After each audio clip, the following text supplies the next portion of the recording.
Hey everyone, welcome to my A&S project, which is the evolution of zoomorphic penannular brooches. Now this is going to be a very concise study on the evolution that I have spoken about in my paper. But we will go through the basics of where zoomorphic penannular brooches came from and then where they went to. And along the way, we'll see how they changed stylistically and how they influenced art, predominantly in the field of decorative art as penannular brooches, as time went on in the later Middle Ages.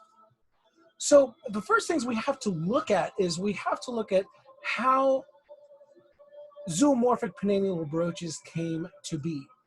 Now, penannular brooches, especially in and of themselves, are a fixture of northwestern Europe, predominantly in the British Isles. You do find some examples in northwestern Spain and Brittany. However, there are studies to show that those actually came from the British Isles. So we can be fairly certain that penannular brooches in and of themselves were thought up in the British Isles. Now, there is, of course, argument whether it was a Roman invention or a Celtic invention. However, we do not see penannular brooches of any kind in the British Isles before the 2nd century BCE.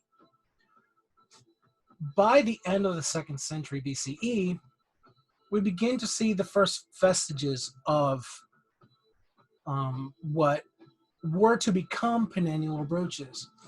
This is before the Roman period, so at that point you can pretty much be certain that they're a Celtic invention. However, archaeological record is very spotty when it comes to these kind of brooches. Now, where do zoomorphics come into the picture? So first, to explain what a zoomorphic is. So a zoomorphic penannular brooch is, for lack of a better term, it's a brooch that has a dragonesque or serpent's head on it. Now, it's difficult to see sometimes, but once I show you how to look for the telltale signs, you'll then know what a zoomorphic penannular brooch is, or a zoomorphic form when it comes to these brooches. So, first thing to think about, and we'll look at first the Voltadini pin. So my light's a little off, but I will bring it over in just a moment. So the Voltadini pin. Okay, so that pinhead comes from a piece made by the Voltadini tribe about the 2nd century CE. This is where we really begin to see the vestiges of what the zoomorphic form becomes. So to break it down, you have your head here, your eyes, and your snout tip. These are very important. Now, in later forms, as the zoomorphic penannular brooch design becomes more formalized, you begin to see ears here. Now, it is also important to know that the beast head is actually biting its own body. This is a fixture of all zoomorphic penannular brooches, that they bite their body. They're consuming themselves. So in essence, the entire brooch is a ring that is being consumed by the beast heads. Now, This here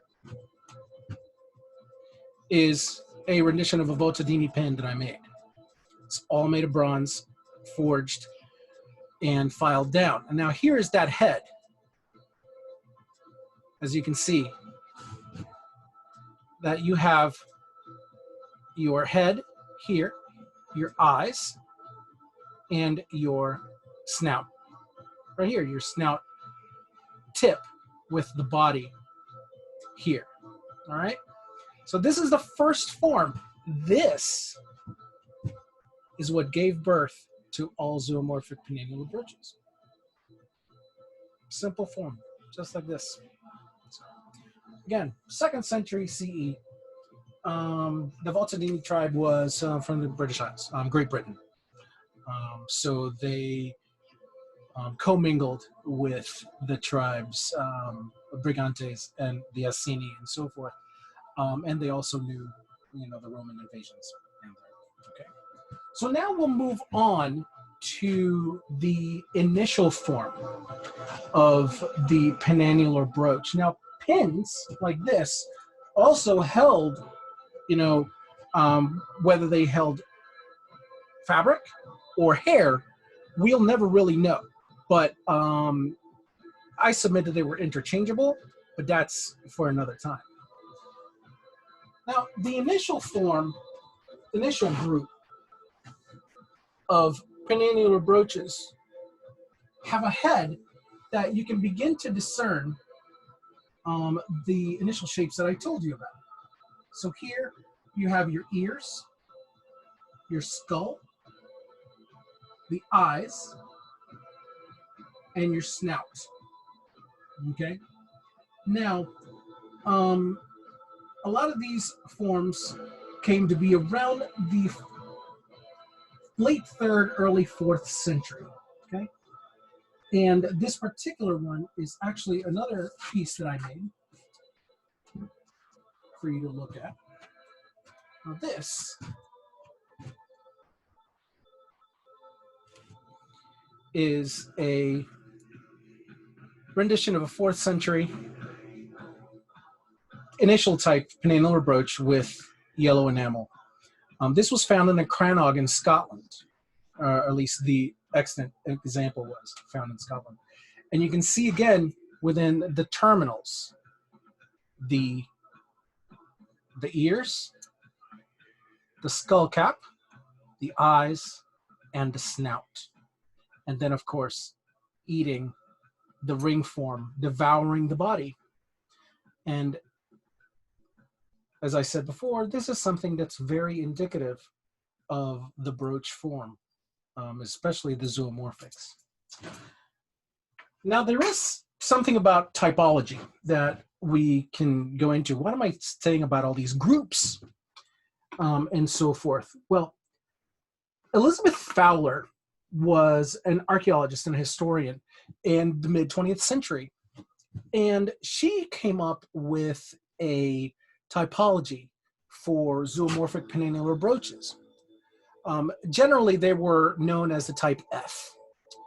She built a family tree for all penannular brooches and their ilk. The only problem with Fowler's work was that it didn't take into account where these zoomorphic brooches came from. It basically just branched out from the main tree. However, it didn't go and point to more stylistic influences that gave it birth. And this is where Howard Kilbride Jones came in, and he's the one that made a typology of the groups. And it was he that also made the connection with the designs from the Votadini tribe. So this is very important.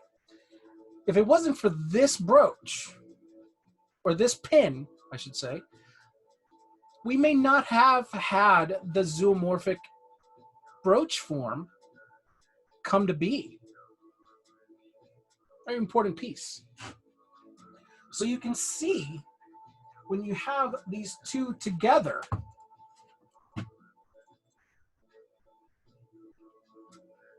how similar they are. And you can see where one goes to the other. Again, the skull, the eyes, the snout, and the snout tip.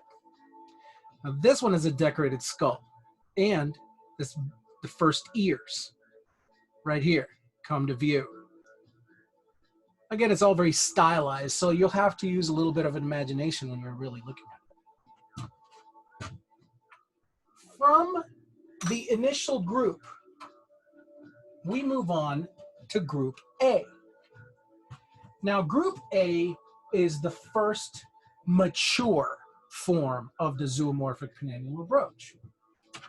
So Group A, as you can see, consists of small vestigial ears, a large skull, very large skull, pyramidal eyes, large pyramidal eyes. These are very important when it comes to the screw.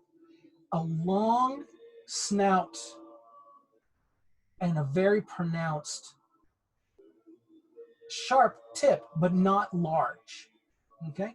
And these are almost the same length, same size. Right? Now this comes from a brooch from Clare, from Ireland, dating to about the late 4th, maybe early 5th century, all right? Now, where were these brooches made? Where were they manufactured? They were manufactured all over the British Isles. However, there were two main centers of manufacture when it came to making a lot of early medieval metalwork, especially in the British Isles. You have Trappin in Scotland, which is a large metalworking complex that was found, and they found evidence of molds, of slag, of large kilns, large manufacturing fire.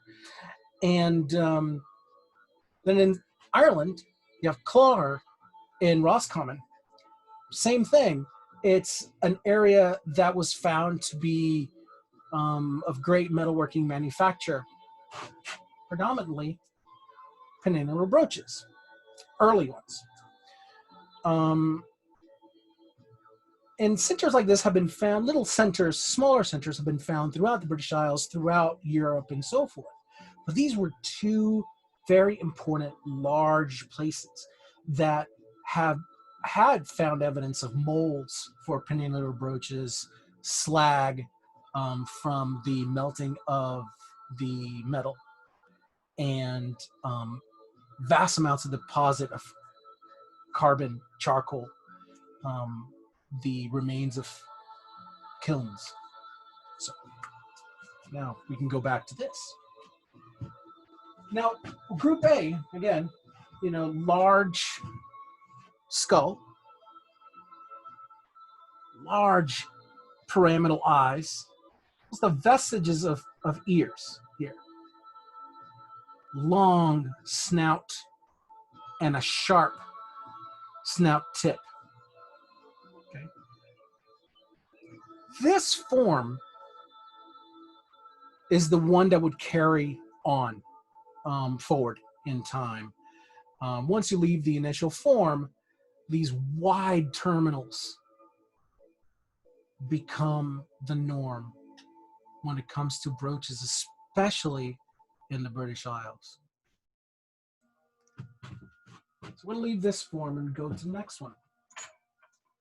The next one is Group B. We'll do a little comparison first. Now, Group B, first section, let's go over here.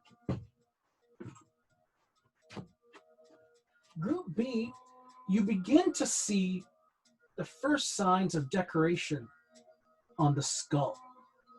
The eyes are still pyramidal and large. And the snout here becomes more crocodilian. So this entire head has a crocodilian aspect to it. And the ears are very, very small, you know, much smaller than on group A. But you can definitely see where one came from the other. Especially if you look at this nose, this snout tip here. Again, very crocodilian in shape. This was quite possibly the most mature of the zoomorphic penannular designs.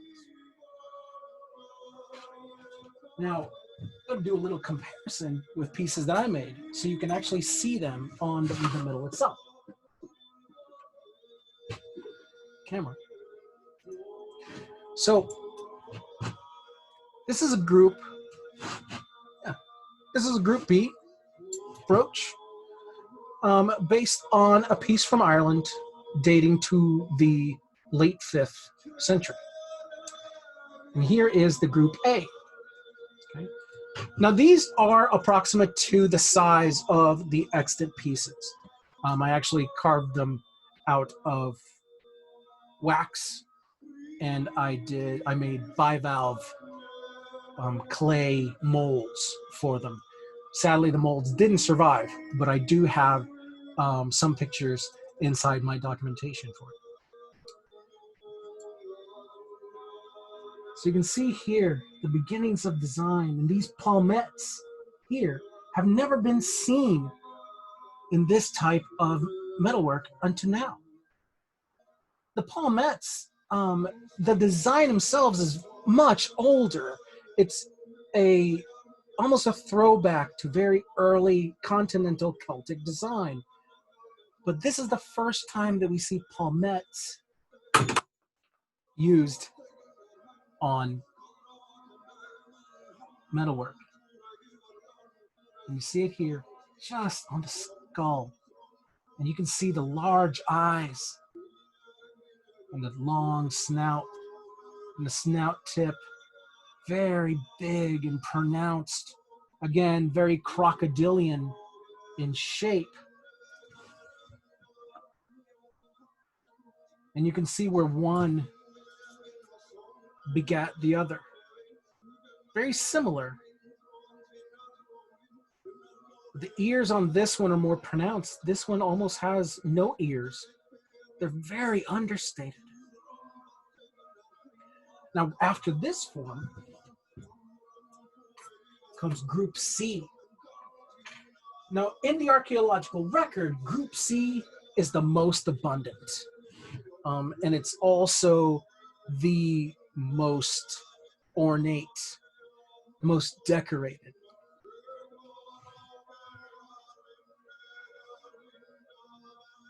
So here you see these dual-lobed designs on the skull, right? The eyes, however, have begun to disappear. It's very important.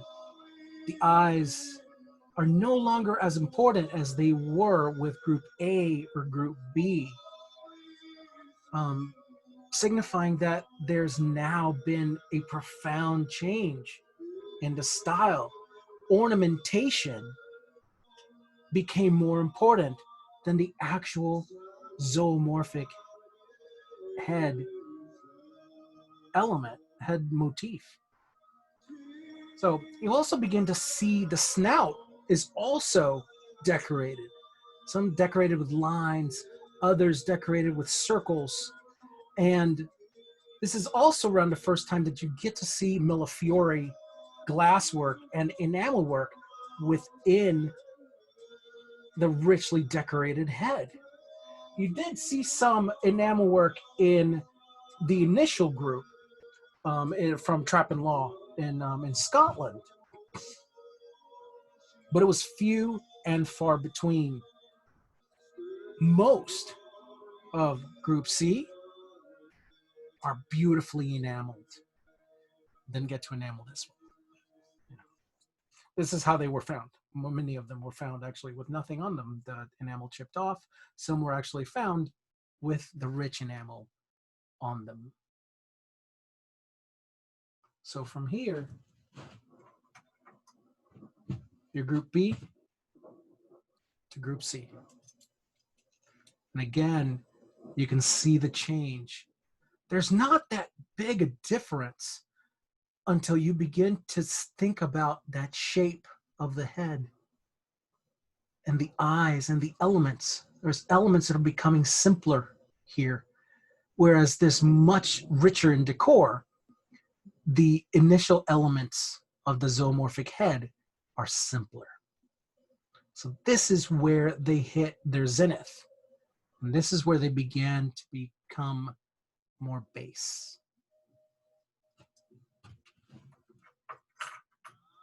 Now I get to show you the last one. And it's still recognizable, but much more difficult. By the time Group D comes along in the 7th century,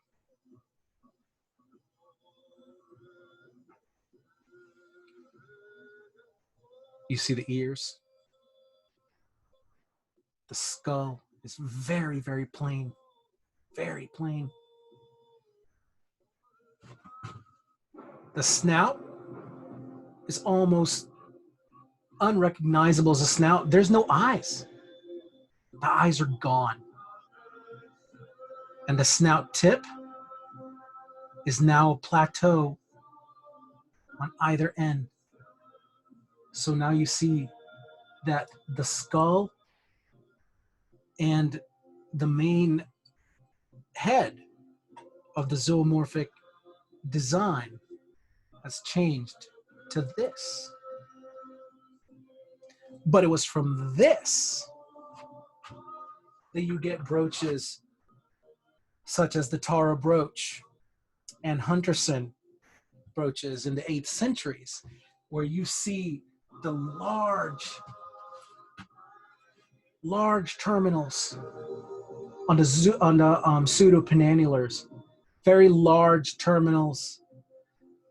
There's bird heads where ears once were, and then there are bosses where the snout tip used to be on the zoomorphics. So that, in a nutshell, is the entire evolution of the zoomorphic penannular brooch. Something that took about 500 years to go from this to this.